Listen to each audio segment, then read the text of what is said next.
कहानी की शुरुआत होती है न्यूयॉर्क की एक साधारण सी लड़की ईवी से। ईवी एक स्ट्रगलिंग आर्टिस्ट है, लेकिन गुजारा चलाने के लिए वह एक केटरिंग कंपनी में काम करती है। दिन भर लोगों की पार्टियों में खाना परोसना, टेबल सेट करना, यही उसकी रोजमर्रा की जिंदगी बन चुकी है। लेकिन उसके अंदर कहीं गहराई में एक खालीपन है, क्योंकि हाल ही में उसकी मां का निधन हो गया है। ईवी को हमेशा से लगता था कि उसकी मां ही उसकी पूरी दुनिया थी।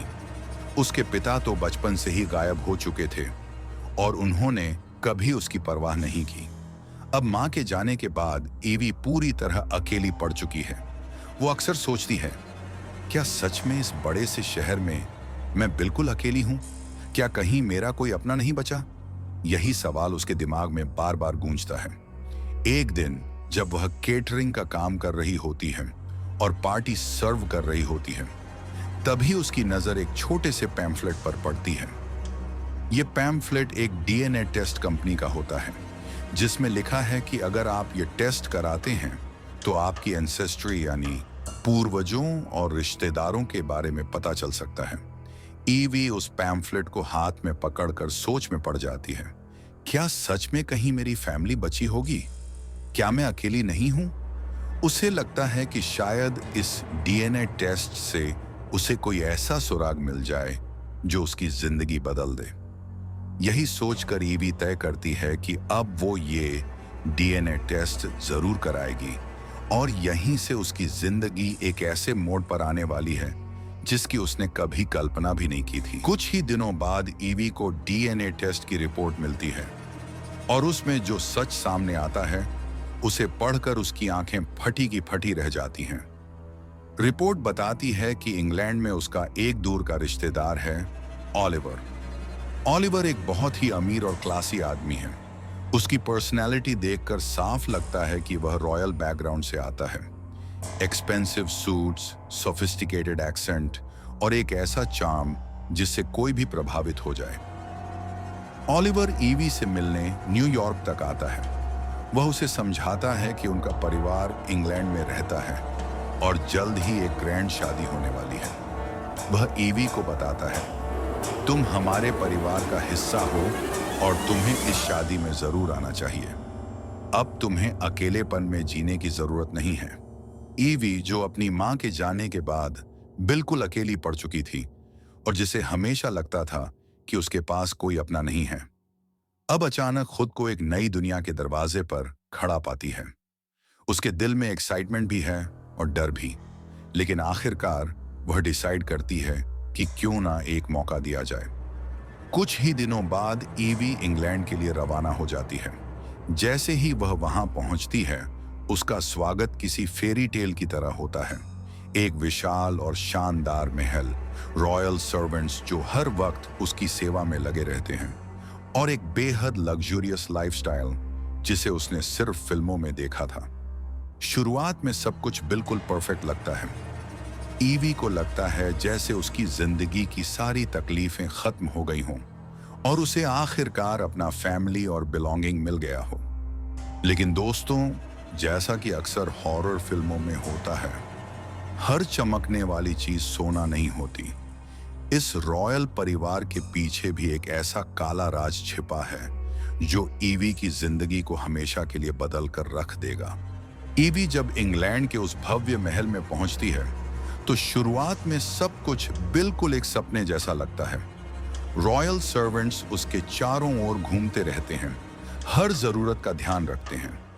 ऑलिवर और बाकी परिवार भी उसका बहुत गर्मजोशी से स्वागत करते हैं। वो lavish dinners, candle lit halls और हेरिटेज पेंटिंग्स देखकर दंग रह जाती है। लेकिन धीरे धीरे ईवी को चीजें थोड़ी अजीब लगने लगती हैं। पहली रात ही जब वह अपने कमरे में सोने की कोशिश करती है तो उसे ऐसा महसूस होता है जैसे कोई उसे देख रहा हो।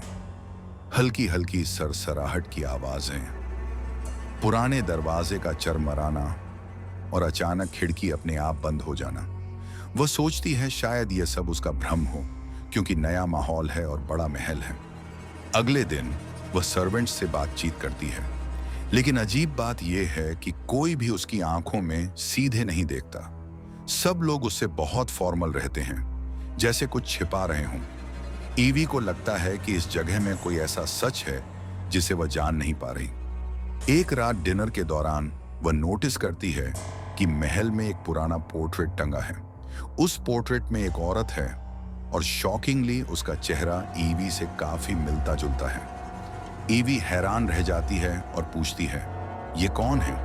लेकिन ओलिवर और बाकी परिवार इस सवाल को टाल देते हैं और टॉपिक बदल देते हैं। इसके बाद अजीब घटनाएं बढ़ने लगती हैं।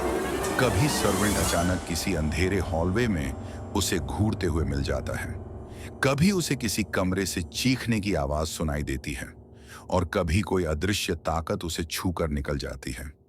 ईवी अब डरने लगती है, लेकिन साथ ही उसे क्यूरियोसिटी भी होती है। वो सोचती है कि इस फैमिली और इस महल में जरूर कोई बड़ा राज है जो सब लोग उससे छुपा रहे हैं। और दोस्तों, यहीं से असली खेल शुरू होता है। ईवी जैसे जैसे महल में दिन बिताती है, उसे लगता है कि सब लोग शादी की तैयारियों को लेकर कुछ ज्यादा ही एक्साइटेड हैं। हर जगह फूलों की सजावट, रॉयल गाउन की फिटिंग्स, ट्रेडिशनल सॉन्ग्स और अनोखे रिचुअल्स की रिहर्सल चल रही होती है। लेकिन ईवी को समझ नहीं आता कि आखिर किसकी शादी है। वो ओलिवर से पूछती है, यहाँ किसकी शादी होने वाली है? ओलिवर मुस्कुराता है और कहता है, सरप्राइज, तुम जल्द ही जान जाओगी। धीरे धीरे ईवी को एहसास होता है कि यह शादी उसकी खुद की है। जी हाँ, ओलिवर और बाकी परिवार ने उसे बुलाया ही इसलिए था ताकि वह इस रॉयल मैरिज का हिस्सा बन सके।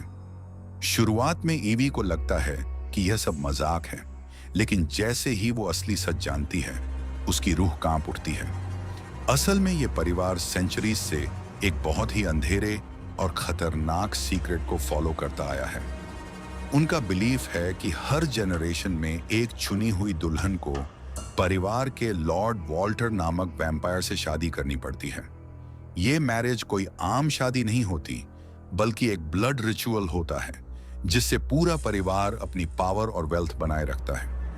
ईवी को शॉक तब लगता है जब उसे पता चलता है कि पोर्ट्रेट वाली औरत जिसका चेहरा उससे मिलता था, असल में उसकी परदादी थी और उसे भी इसी तरह बलि चढ़ा दिया गया था। अब उसी साइकिल को रिपीट करने के लिए ईवी को चुना गया है। महल के लोग, सर्वेंट्स और ओलिवर सब इस रिचुअल का हिस्सा होते हैं। ईवी को रॉयल गाउन पहनाकर डार्क सेलर में ले जाया जाता है। वहां कैंडल्स, पुरानी किताबें और खून से बने सिंबल्स से सजावट की गई होती है। ईवी चीखती है, रोती है और भागने की कोशिश करती है, लेकिन कोई भी उसकी मदद नहीं करता। उसे अब पूरा सच समझ आ जाता है, ये शादी असल में उसकी मौत की सजा है। दोस्तों, अब कहानी एक डेंजरस मोड पर पहुंच जाती है, जहां ईवी को अपनी जान बचाने के लिए लड़ना ही होगा। ईवी अब समझ चुकी है कि उसका पूरा नया मिला परिवार एक धोखा है।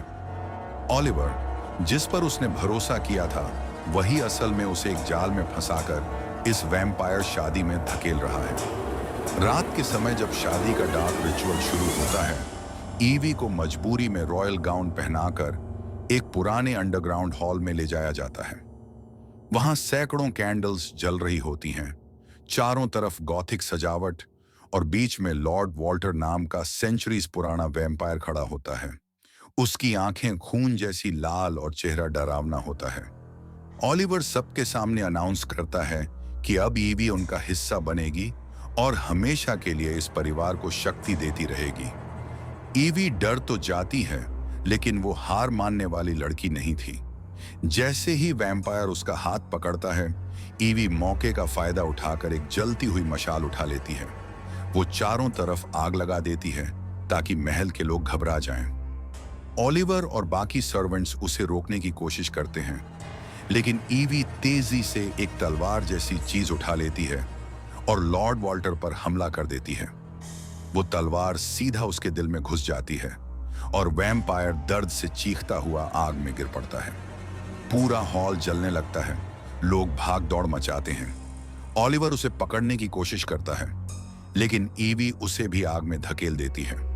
बहुत मुश्किल से ईवी भागते भागते महल से बाहर निकलती है।